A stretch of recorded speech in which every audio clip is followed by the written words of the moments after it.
తెలంగాణ రాష్ట్రంలో భారతీయ జనతా పార్టీ లోక్సభ అభ్యర్థులను ముందుగానే ప్రకటించి శాసనసభ ఎన్నికల్లో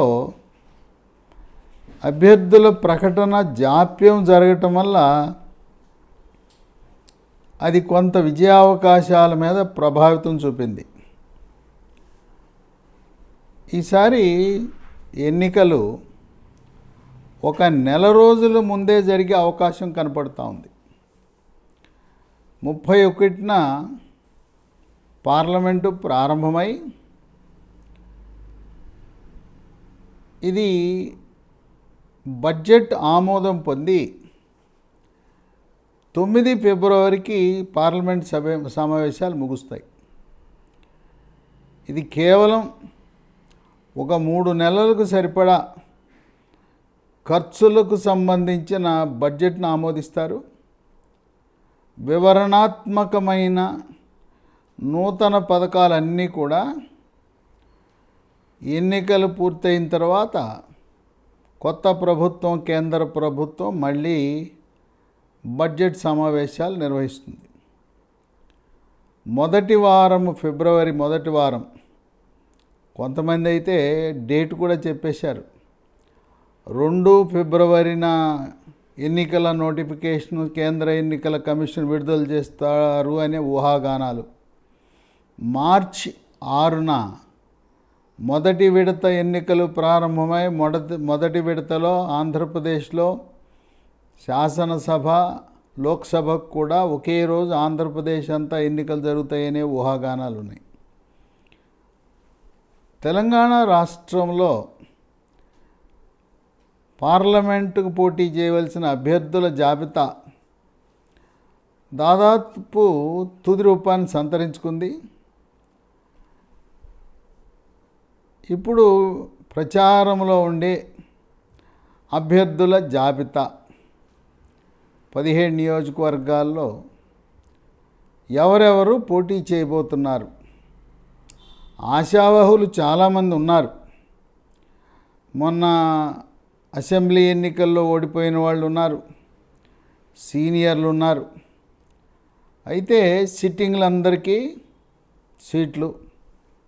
తర్వాత కేంద్ర నాయకత్వం అభ్యర్థుల యొక్క బలాలను బట్టి గెలుపు గుర్రాలను మాత్రమే ఎంపిక చేయబోతున్నారు. 12 లోక్సభ సీట్లపై దృష్టి పెట్టి కనీసం 10 గెలవాలనే సంకల్పంతో భారతీయ జనతా పార్టీ అడుగులు వేస్తూ ఉంది. ఉత్తరాదిన మధ్యప్రదేశ్, ఛత్తీస్గఢ్, రాజస్థాన్లో అఖండ విజయాన్ని సాధించిన బీజేపీ జనవరి 22న శ్రీరామ జన్మభూమి, అక్కడ రాముని ప్రాణప్రతిష్ఠ, దేశమంతా ఏ గ్రామము, ఏ పట్టణం ఎక్కడ చూసినా జై శ్రీరామ్ నినాదంతో మార్మోగుతున్న తరుణంలో తెలంగాణ రాష్ట్రంలో కూడా అత్యధిక సీట్లు సాధించాలనే సంకల్పంతో గట్టి అభ్యర్థులను మొహమాటాలకు లేకుండా సమర్థవంతంగా ఎన్నికల్లో పోటీ చేసి విజయం సాధించగల అభ్యర్థులనే ఎంపిక చేస్తున్నారు. నియోజకవర్గాల వారీగా ఇప్పటివరకు ప్రచారంలో ఉన్న పేర్లు: 1 ఆదిలాబాద్, సిట్టింగ్ ఎంపీ సోయం బాపురావు. 2 పెద్దపల్లి, ధర్మపురి నియోజకవర్గంలో ఓటమి చెందిన ఎస్ కుమార్. 3 కరీంనగర్, బండి సంజయ్. 4 నిజామాబాద్, ధర్మపురి అరవింద్. 5 జహీరాబాద్, ఆలే భాస్కర్. ఈయన టైగర్ నరేంద్ర కుమారుడు. టైగర్ నరేంద్ర మెదక్ లోక్సభ నుంచి 2 సార్లు గెలిచాడు. నరేంద్ర పోటీ చేసినప్పుడు ప్రస్తుతం జహీరాబాద్లో ఉండే 5 అసెంబ్లీ సెగ్మెంట్లు ఆనాడు మెదక్ పార్లమెంట్లో ఉన్నాయి. 2009 ముందు మెదక్కు సిద్దిపేట 2 లోక్సభలు ఉండేవి.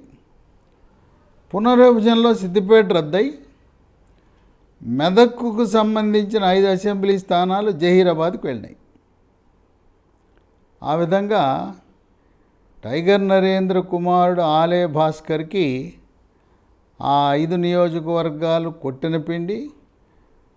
భాస్కరు ఓబీసీ మోర్చా రాష్ట్ర అధ్యక్షుడిగా ఉండటం, టైగర్ నరేంద్ర అంటే ఆ మెదక్ జిల్లాలో అక్కడ పార్టీలకు అతీతంగా ప్రజలంటే నరేంద్ర ఆ ప్రాంత ప్రజల హృదయాలలో శాశ్వత స్థానాన్ని పొందాడు.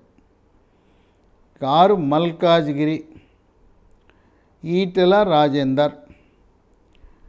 7 సికింద్రాబాద్, కిషన్ రెడ్డి ప్రస్తుత తెలంగాణ రాష్ట్ర అధ్యక్షుడు, కేంద్ర మంత్రి. 8 మెదక్, మాజీ శాసనసభ్యుడు రఘునందన్ రావు. 9 హైదరాబాద్, డాక్టర్ భగవంతరావు.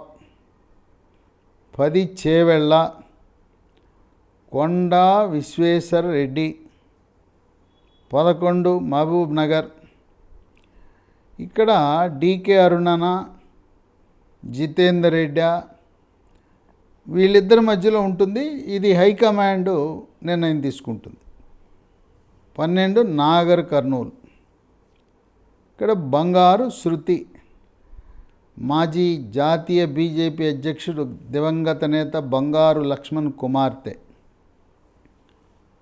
అయితే ఇక్కడ ప్రస్తుత సిట్టింగ్ నాగర్ కర్నూలు ఎంపీ రాములు, ఆయన పార్టీ మారి బీజేపీలోకి వస్తాడని, వస్తే బీజేపీలో రాములు కానీ ఆయన కుమారుడు కానీ నాగర్ కర్నూలు నుంచి పోటీ చేయాలనే ఆలోచన ఉంది. అందువల్ల ఒకవేళ నాగర్ కర్నూలుకి రాములు పార్టీ మారి బీజేపీలో చేరితే బంగారు శృతిని పెద్దపల్లికి పంపించే అవకాశం ఉంది. Nagar Kurnool SC, Peddapalli SC. 2019 ఎన్నికల్లో బంగారు శృతి నాగర్ కర్నూలులో పోటీ చేసిన ఆమె తండ్రికున్న గౌరవము, ప్రజల్లో ఉండే పలుకుబడి, తద్వారా నాగర్ కర్నూలు అయినా పెద్దపల్లి అయినా ఆమెకు దాదాపు ఒకటిగానే ఉంటుంది. నల్గొండ, ఇక్కడ గూడూరు నారాయణ రెడ్డి మొన్న భువనగిరి అసెంబ్లీకి పోటీ చేసి ఓటమి చెందాడు. వరంగల్, ఇక్కడ డాక్టర్ విజయ రామారావు, మాజీ మంత్రి, మాజీ ఎంపీ, 2001 నుంచి కేసీఆర్తో 14 సంవత్సరాల పాటు ఉద్యమంలో పనిచేసిన వ్యక్తి. 15 ఖమ్మం, ఇక్కడ వాసుదేవరావు కానీ గల్లా సత్యనారాయణ,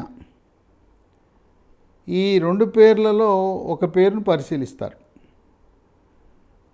భువనగిరి, డాక్టర్ బూరా నర్సయ్య గౌడ్, ఆయన గతంలో ఎంపీగా అదే నియోజకవర్గంలో గెలిచి పనిచేసిన అనుభవం ఉంది.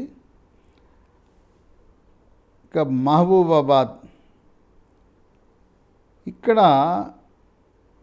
సీనియర్ ఐఏఎస్ అధికారి, ప్రధాన కార్యదర్శిగా రిటైర్ అయిన రామచంద్రు నాయక, లేదు సీనియర్ నాయకుడు రవీందర్ నాయక్, వీరిద్దరి మధ్యలో ఉంటుంది. ఎవరైనా సమర్థులైన సీనియర్ నాయకులు ఇతర పార్టీల నుంచి వచ్చి చేరితే ఈ జాబితాలో స్వల్ప మార్పులు జరిగే అవకాశం ఉంది. లేదంటే దాదాపు ఈ పేర్లన్నీ కూడా ఈ అభ్యర్థులందరూ వికసిత్ భారత్ కార్యక్రమంలో తమ తమ నియోజకవర్గాల్లో 7 అసెంబ్లీ నియోజకవర్గాలు కలియదిరుగుతూ ప్రజల మధ్యనే సమయాన్ని గడుపుతున్నారు. ఎట్టి పరిస్థితుల్లో గతంలో మనం 4 సీట్లు గెలిచాం 2019 లోక్సభ ఎన్నికల్లో. ఈసారి కనీసం 10 సీట్లు తప్పకుండా గెలవాలనే సంకల్పంతో, పట్టుదలతో ఆయన అమిత్ షా, కేంద్ర హోంశాఖ మంత్రి, ఆయన వ్యూహాన్ని రచించి తెలంగాణ రాష్ట్రాన్ని ఒక విధంగా చెప్పాలంటే అమిత్ షా దత్తత తీసుకున్నాడు. ఆయన వ్యూహాలు ఎలా ఉంటాయంటే అపర చాణక్యుడు లాంటివి, చాణక్య వ్యూహాలు అమిత్ షావి. అపర చాణక్యుడు, అభినవ సర్దార్ వల్లభాయ్ పటేల్ లాంటి వాడు అమిత్ షా. ఆయన తనకు సమాచారాన్ని ఎప్పటికప్పుడు జాతీయ ప్రధాన కార్యదర్శి సునీల్ బన్సల్ ద్వారా, సునీల్ బన్సల్ అమిత్ షా ద్వయం ఉత్తరప్రదేశ్లో రెండవసారి శాసనసభ ఎన్నికల్లో ఘన విజయాన్ని సాధించి రెండవసారి అధికారంలో రావటంలో సునీల్ బన్సల్, అమిత్ షా ఒక టీమ్గా పనిచేసి వాళ్ళిద్దరూ కూడా గెలుపు గుర్రాలకు మాత్రమే అవకాశము, మొహమాటాలకు తావులేదు. ఇక్కడ సీనియారిటీకి కూడా తావులేదు. సీనియర్ అంటే గవర్నర్గా పంపిస్తారు, సీనియర్ అంటే నామినేటెడ్ పదవులు ఇస్తారు. అంతేగాని సీనియర్ అయినంత మాత్రాన ప్రజల మధ్యకు వెళ్ళి అది ఎలక్షన్ నిర్వహణ, పోల్ నిర్వహణలో విశేష అనుభవం ఉండి నియోజకవర్గంలోనే అధిక సమయం కేటాయించే అభ్యర్థులకే లోక్సభ సీట్లు కేటాయించాలని అమిత్ షా ఖరాఖండిగా నిర్ణయం తీసుకున్న తరుణంలో దాదాపు నేను ప్రస్తావించిన ఈ అభ్యర్థులు వాళ్లకు సీటు లభించడం తథ్యమని రాజకీయ విశ్లేషకులు భావిస్తున్నారు.